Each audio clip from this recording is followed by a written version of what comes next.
আসসালামু আলাইকুম। আজ দুপুর থেকে মানে আমার কাছে প্রথম খবরটা এসেছে 12টার দিকে। দুপুর থেকে একটা খবর বেশ আলোচনায় এসে গেছে। আমি আসলে অপেক্ষা করছিলাম যে মানিক মে এভিনিউতে যে আপনার জুলাইয়ের যে ঘোষণাপত্র প্রকাশ করা হবে, প্রধান উপদেষ্টা সেটা প্রকাশ করবেন, সেটার ওই অনুষ্ঠানের আয়োজন, ওই অনুষ্ঠানে কত লোক হয়েছে, এগুলোর ব্যাপারে আমার একটু কৌতূহল ছিল।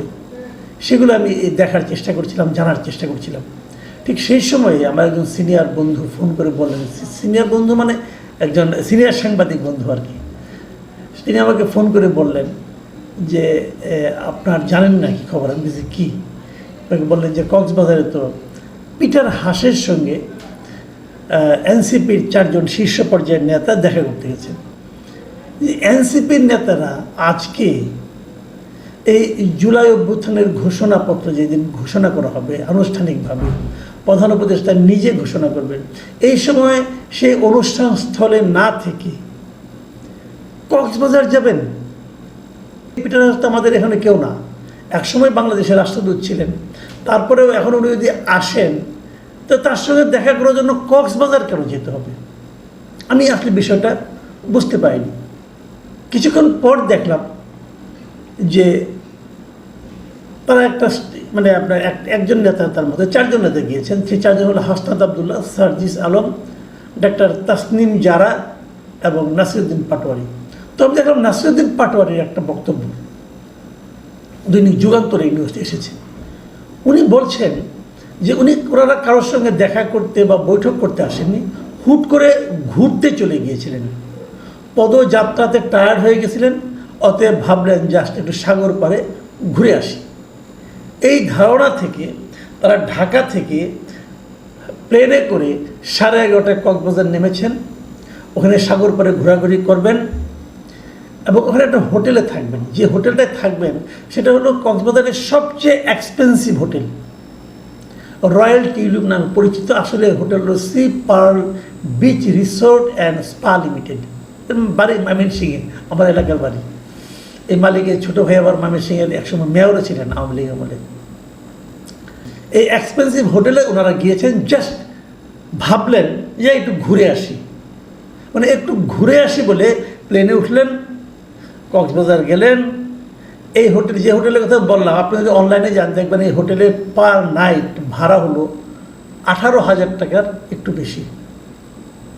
হয়তো ওনারা কম টম কিছু পাবেন, সেটাও 15,000 টাকার একটু বেশি। এক রাতের ভাড়া, এক দিনের ভাড়া প্রতি রুমের। ওনারা 4 জন গিয়েছেন, 4 জনের জন্য 4টা রুমই নেবেন। আপনি যেহেতু একজন নারী আছেন, তো জাস্ট ঘুরে আসি বলে যাবেন, আবার বিকেলে ফিরবেন। 3:30 নাকি ওখান থেকে ফ্লাইট, শুনেছি এরকম আর কি। জাস্ট ঘুরে আসার পেছনে ওনারা এতটা ব্যয় করতে পারেন। এদের মধ্যে অনেকে ধনী মানুষ নিশ্চিত, তাহলে তো এত হবে না। আমরা তো সার্জিস আলমের ব্যাপারটা জেনেছি, উনি তো বলেছেন ওনার পূর্বপুরুষরা নাকি জমিদার ছিলেন। আসলে কি ওখানে পিটার হাসের সঙ্গে দেখা করতে গিয়েছিলেন? যুগান্তরে যে রিপোর্টটা আমি পড়লাম, সেই সাংবাদিক ওই হোটেলের মালিক পক্ষের সঙ্গে কথা, মালিক পক্ষ মানে 2 জন কর্মচারীর সঙ্গে কথা বলেছেন।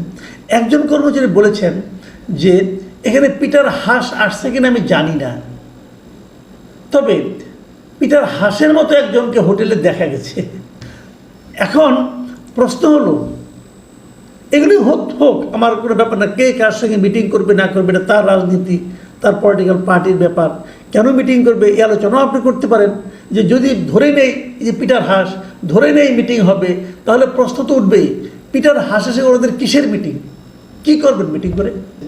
এখন কি আবার ইউনুসকে বিদায় করবেন, নাকি ইউনুসকে আরও বেশি দিন কীভাবে রাখা যায় সে আলোচনা করবেন?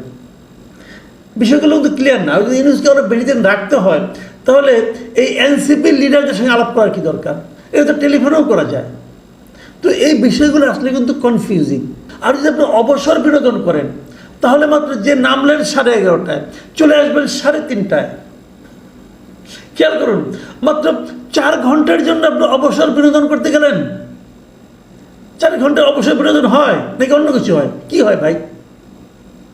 আপনি যদি বিনোদনই করতে যান, অবসর বিনোদন করতে ঘুরে আসতে যান, তাহলে তো আপনি কক্সবাজারে এত টাকা দিয়ে থাকবেন, এত দামি হোটেলে থাকবেন, একটা দুটো কিন্তু থাকবেন। এই হোটেলে সুইমিং পুল আছে, এখানে ঝাপাঝাপি করবেন, অনেক কিছু করবেন। কিন্তু আপনি গেলেন আর এলেন, এটা হলো যাই ঘুরে আসার মতো হলো। মানে নেতা হওয়ার পরে সার্জিস সাহেব বিয়ে করেছেন এবং হাফতার সাহেব বিয়ে করেছেন, তাদের বিয়ের বয়স 1 বছর এখন হয় নাই, এখন 1 বছর হয়নি।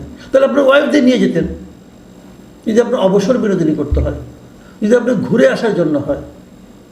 তার মানে এটা ব্যক্তিগত সফর নয়, এটা একটা সাংগঠনিক সফর, এটা একটা মানে রাজনৈতিক সফর।